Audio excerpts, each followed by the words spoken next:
Humans are social creatures. They thrive on interacting with each other on a mental and physical level, which is a boon to their personal, physical, emotional, and mental well being. However, when the absence of social interactions extends well beyond its predetermined limits, things do become precarious. It becomes harder to deal with stressful situations. They may have problems processing information, and this can lead to where it's harder to make decisions and store and recall memories. The rabbit hole only grows deeper from there. I had never listened to the stories my father told me. Never go out into the dark, Feder. The dark will take you. Sure, they scared me as a child, but as I grew older, the fear they inspired became less effective. When I joined the armed forces, however, my father's words would come back to haunt me. Over the course of 6 months, a village on the edge of the Ukrainian border suffered a series of killings that were at first attributed to a murderer, but it quickly became all too clear that a crazed killer was the least of our concerns. I and 9 others, whom I had grown close to during my service, were picked to investigate the killings. We were piled into an APC and off we went. According to what we'd been told, 8 adults and 1 child had already been slain. They had been found butchered in their homes. They also detailed, oddly enough, that there had been no forced entry. I kept the idea in my head that all it was a madman high on some junk, but something in the back of my mind kept nagging at me. There was something wrong. We arrived in the village and of course began questioning the locals. They all told us the same. They said a monster stalked their streets at night. One old wretch of a man said that the monster reaches into your soul and forces you outside to die. These people were mad. I thought them fools, uselessly clinging to old fears and fables. That same night, however, we set up in our positions, and it was that night it came.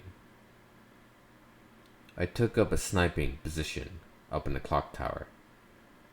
The tower jutted from the top of a church overlooking the village. I was to be the first one to sound the alarm, relay the location of the target to the others, and then they would converge. Our plan never panned out how it was supposed to.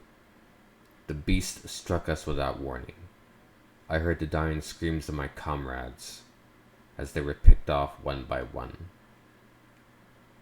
I saw nothing, but I heard everything. Whatever the thing was, it had been angered, and after my brothers were slain, the villagers were slaughtered. I hid in the tower, covering my ears from the sounds of their screams and begging.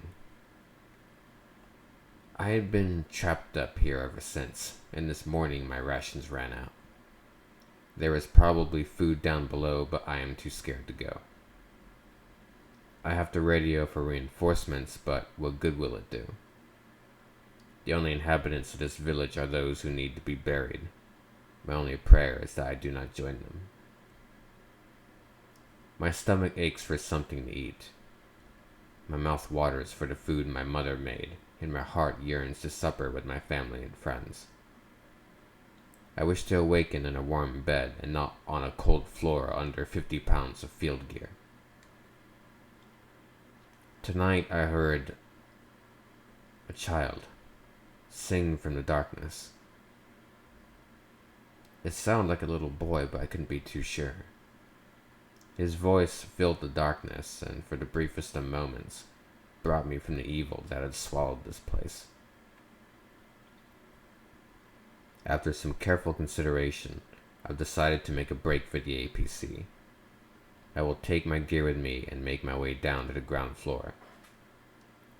Perhaps if I run into that boy, I will take him from this place. I can only assume there's nothing left for him here, but I can hopefully take him to a place better than this. Well, you just never really know what's going to happen, do you? You could be like sitting on, a park bench and like a meteor lands on you, or you could be in the Ukrainian army and sent to investigate a series of killings in a nondescript village, and then find out that you're being hunted down by a otherworldly something, and then find out you're the last man standing. Ooh boy, not a situation I'd want to be in. But hey, that was this week's story. I hope you all enjoyed it. I hope you all liked it. I put a good amount of effort into this one because it was originally going to be a lot shorter, but then I realized before I hit upload that wow, that's actually really short. I need to flesh that out a bit more. So I had to go back and do like a full rewrite, kind of, and a full re-record, edit, and all that. So that was fun. But anyways, I hope you all have a great Sunday. I hope you all stay awesome. Hope you're all safe wherever you are. And yeah, this was your good friend, the Musical Pumpkin, watching over your pumpkin patch. And I will see you next Sunday. And to talk about something I may have planned for Halloween, but I'm not getting into it because I'm not sure. So, love you all. Bye bye. Have a good day. Great, awesome, sweet. Where's the off button?